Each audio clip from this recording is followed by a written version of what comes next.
Hello, ni hao. Maagang nagsara ang aming store dahil nga meron pa company dinner ngayon. Dahil nga malapit na ang Chinese New Year dito. Kaya naman nagsara kami ng 8 p.m. Dahil ang start ng event namin is 9 p.m. So magti-take muna kami ng subway papunta doon sa other store namin. Sa tagal ko na nga nagtatrabaho dito, ngayon nga lang ulit kami nagkaroon ng party. Dahil nga naman kasi sa nangyaring pandemic, kaya naman sana hindi na maulit muli. Hindi na nga kami nag-interchange dahil nga dire-diretso lang ang station papunta rin sa may fountain. At nung nakababa na nga kami ng subway, kailangan namin maglakad ng mga 7 minutes papunta doon sa may store. 아밍. 난다요. 啊？因为你看你那个手，快得很。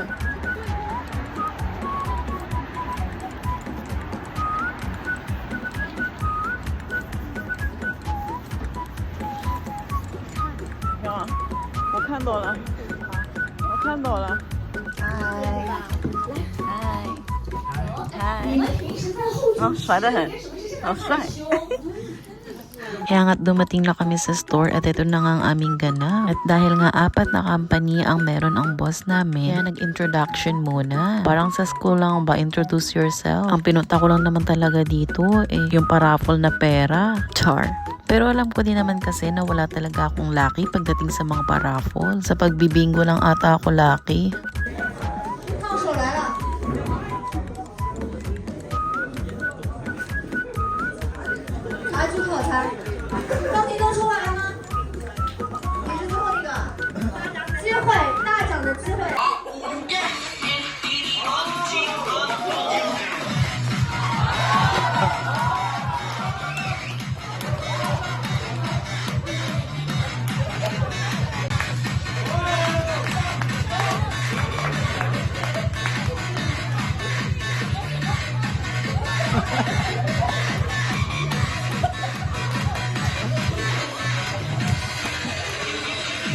At napakaswerte nga naman talaga ng aming manager dahil siya nga ang lucky winner para sa taong 2024. Siya kasi ang nakabunot ng cash. Kaya naman ililibre niya kami ngayon sa may hotpot.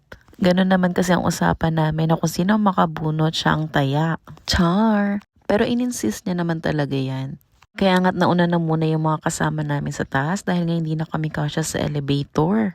At dito nga kami kumain sa may Haidilao. Isa nga to sa kilalang hotpot dito kapag nagpunta ka sa may Shanghai. Hi. Hi. 2000.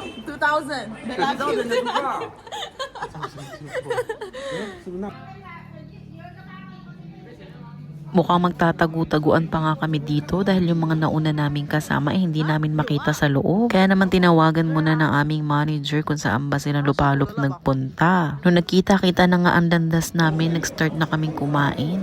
Masaya ako sa trabaho ko dahil meron akong manager na alam ko fair sa lahat. Kaya para lang kaming mga magbabarkada sa store. Lalo na para siyang tatay sa amin. Kahit na magkaiba kami ng culture at paniniwala. Pero nagre-respetuhan pa rin naman kami. At hindi lahat ng Chinese na manager ay ganyan. Isa nga sa mga nagustuhan ko rito sa may hotpot, yung soup nila. Lalong-lalo na yung tomato soup. At kilala nga rin tong hotpot na to dahil nga sa service. At ganun din sa pagka-convenient nila dahil kapag ka-order ka, merong ibibigay sa'yo na tablet kung saan nandun yung mga list ng menu nila. At ito lang muna ang aking share. Happy Chinese New Year! 再见!